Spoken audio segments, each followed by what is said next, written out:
Hello दोस्तों, कैसे हैं आप लोग। उम्मीद करता हूं कि आप लोग बढ़िया होंगे, मस्त होंगे। और मैं आपसे उम्मीद भी करता हूं कि आप अपनी IBPS AFO की पढ़ाई बड़ी कंसिस्टेंसी के साथ कर रहे होंगे। तो दोस्तों, मैं आज आपको इस वीडियो के अंदर बताऊंगा एकेडमिक ईयर 2024 से 2025 तक का पूरा IBPS का पूरा कट ऑफ के बारे में बात करूंगा। चाहे वो प्रीलिम्स हो, चाहे वो मेंस हो, चाहे इंटरव्यू हो और चाहे फाइनल रिज़ल्ट हो, मैं सबकी बात करूंगा वन बाय वन। दोस्तों, आप बने रहिएगा वीडियो के लास्ट तक ताकि आपसे कोई भी पॉइंट मिस ना हो सके, नहीं एनालिसिस करने में आपको बहुत बड़ी दिक्कत का सामना करना पड़ सकता है। दोस्तों, चलते हैं बिना किसी देरी के, शुरुआत करते हैं। दोस्तों, जैसा मैंने आपको बताया था कि IBPS AFO के अंदर 3 एग्ज़ाम होते हैं। पहला प्रीलिम्स, दूसरा मेंस और तीसरा इंटरव्यू। और दोस्तों, मैंने आपको ये भी बताया था कि प्रीलिम्स एग्ज़ाम के अंदर 2 कट ऑफ आती हैं। एक आती है सेक्शनल कट ऑफ, एक होती है ओवरऑल कट ऑफ। दोस्तों, मैं आपको बताऊंगा कि दोनों कट ऑफ क्लियर करना बहुत ज़रूरी था। मैंने आपको वीडियो में बता चुका हूं। दोस्तों, अब मैं इस वीडियो के अंदर पहले प्रीलिम्स की बात करूंगा और प्रीलिम्स की सेक्शनल कट ऑफ की बात करूंगा मैं। दोस्तों, जैसा कि आपको स्क्रीन में दिख रहा होगा कि इंग्लिश लैंग्वेज जो कि है, इसके 25 मैक्सिमम मार्क्स होते हैं। इसमें जनरल और EWS के लिए गई कट ऑफ गई थी 7.25 और रीजनिंग के लिए EWS और जनरल के लिए 3.50 कट ऑफ गई थी। और जनरल अवेयरनेस एंड या क्वांटिटेटिव एप्टीट्यूड के लिए जनरल और EWS के लिए 5 या 5 कट ऑफ गई थी। दोस्तों, और इंग्लिश लैंग्वेज के लिए SC, ST, OBC, PWBD के लिए 4.50 कट ऑफ गई थी। और रीजनिंग की बात करें तो SC, ST, OBC, PWBD के लिए 1 यानी 1 गई थी, 1। और दोस्तों, जनरल अवेयरनेस और क्वांटिटेटिव एप्टीट्यूड में SC, ST और OBC और PWBD के लिए 1.25 कट ऑफ गई थी, जैसा कि आप स्क्रीन में देख सकते हैं और आप मेरी आवाज़ सुन रहे होंगे। दोस्तों, ये थी प्रीलिम्स की सेक्शनल कट ऑफ, जो कि आपको ये भी क्लियर करना पड़ेगा, यानी आपके मार्क्स इन कट ऑफ से ज़्यादा आने चाहिए। और दोस्तों, यह एकेडमिक ईयर 2024 से 2025 का है, तो आप ये बात समझ के रखिएगा कि इससे ज़्यादा ही कट ऑफ 2025 से लेकर 2026 का जो एकेडमिक ईयर होगा वो ज़्यादा ही आएगी। इसलिए मेहनत करते रहिएगा और हार मत मानिएगा, इतनी भी ज़्यादा कट ऑफ नहीं गई है नीट और जी के एग्ज़ाम के तुलना में।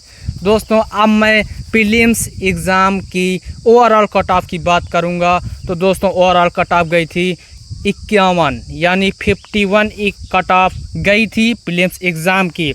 अब मानिए दोस्तों, 125 टोटल मार्क्स होते हैं, उसमें से 51 कट ऑफ गई है। क्या लगता है आप एग्ज़ाम नहीं क्रैक कर सकते? आधे से आधा भी है दोस्तों, आप क्रैक कर सकते हैं, बिल्कुल कर सकते हैं। तो दोस्तों, प्रीलिम्स की ओवरऑल कट ऑफ 51 गई थी एकेडमिक ईयर 2024 से लेकर 2025 में। दोस्तों, कट ऑफ बहुत कम है, लेकिन आप इसको हलवा मत समझ लेना। आप पढ़ते रहिएगा कंसिस्टेंसी के साथ और दम लगा कर पढ़िएगा। दोस्तों, अब मैं मेंस की बात करता हूं बिना किसी बकवास के। दोस्तों, अब मैं मेंस की बात करता हूं। तो एग्रीकल्चर फील्ड ऑप्शन में जैसे आपको मालूम है कि 60 मार्क्स के क्वेश्चन आते हैं, 60 क्वेश्चन के 60 मार्क्स पूछे जाते हैं। तो जनरल और EWS के लिए मेंस में कट ऑफ गई थी 17 यानी 17 और SC, ST, OBC, PWBD के लिए 12.50 यानी 12.50 कट ऑफ गई थी, जैसा कि आप स्क्रीन में देख सकते हैं। दोस्तों, अब मैं आगे बढ़ता हूं इंटरव्यू की तरफ। दोस्तों, जैसा कि आप देख लीजिए, और मैं और एक बार मेंस की कट ऑफ एक बार और क्लियर कर दे रहा हूं और थोड़ा सा विस्तार करके। तो दोस्तों, SC के लिए गई थी 12.50, जैसा कि आप स्क्रीन में देख सकते हैं। ST के लिए 12.50, OBC के लिए 17 और EWS के लिए 17। UR यानी जनरल। दोस्तों, UR का मतलब होता है अनरिजर्व्ड, यानी हम लोग जो जनरल के लोग होते हैं, यानी जनरल में कौन कौन आते हैं? ब्राह्मण, क्षत्रिय और जिनको हम बनिया भी बोलते हैं, ये 3 लोग आते हैं। तो ये अनरिजर्व्ड में आते हैं। कोई बात नहीं। तो इनमें 17 कट ऑफ गई है और HI के लिए 12.50, OC के लिए 17.50 और VI के लिए 13.25 और ID के लिए 13.25 कट ऑफ गई है, जो कि ज़्यादा नहीं है दोस्तों। लेकिन 2025 से 2026 का जो एकेडमिक ईयर होगा, इसमें कंपटीशन मुझे लगता है डबल हो जाएगा, इसलिए मेहनत करिए। आप यह मत समझिए कि कट ऑफ कम गई है दोस्तों, लेकिन ओवरऑल तो ज़्यादा ही गई है प्रीलिम्स की। तो मेंस में भी काफ़ी आपको मेहनत करनी पड़ेगी, क्योंकि इसके जो क्वेश्चन हैं वो कठिन आते हैं, इसी वजह से कट ऑफ कम गई है। जैसा कि मैंने आपको बताया था कि अगर एग्ज़ाम टफ़ है तो आपका कट ऑफ गिरेगा, यानी एग्ज़ाम टफ़ होता है, इसलिए दम लगा कर पढ़ें। और दोस्तों अगर मैं इंटरव्यू की बात करूं तो इंटरव्यू में दोस्तों ही इतना ही आता है, ठीक है। और अब मैं फाइनल की बात करूंगा। फाइनल होता है हमारा 100 का दोस्तों, ठीक है, और शॉर्ट लिस्ट करके बुलाया जाता है, यानी जो मेंस की कट ऑफ पार कर लिए उनको इंटरव्यू के लिए बुलाया जाता है।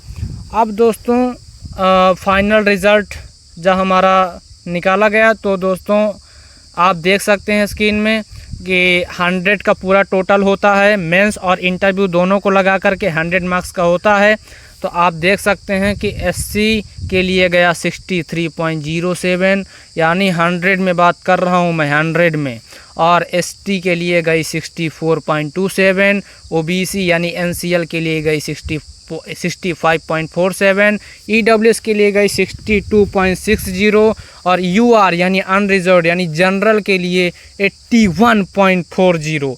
दोस्तों जैसा कि आप देख सकते हैं कि कितना हमारे लिए कठिन है। मैं जनरल की बात कर रहा हूँ ऑफिशियल।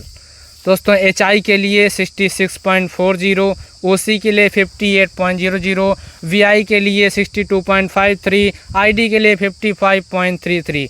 दोस्तों इसलिए कह रहा हूँ कि कट ऑफ देखकर आपको जैसा लग रहा होगा कि एग्ज़ाम का जो लेवल है कितना कठिन है, वो भी जनरल के लिए, OBC के लिए बहुत कठिन है। तो दोस्तों इस वक्त कह रहा हूँ मेहनत करिए, दम लगा कर पढ़िए। ये सोचिए कि ये मेरा लास्ट अटेम्प्ट है, इसमें नहीं किया तो फिर कभी नहीं कर पाऊँगा। दम लगा कर पढ़िए। और ये एनालिसिस था, प्रीलिम्स का बताया, मेंस का बताया, इंटरव्यू का उतना ही होता जितना, यानी आपने मेंस क्लियर किया, आप इंटरव्यू में गए और फाइनल रिज़ल्ट ये आता है।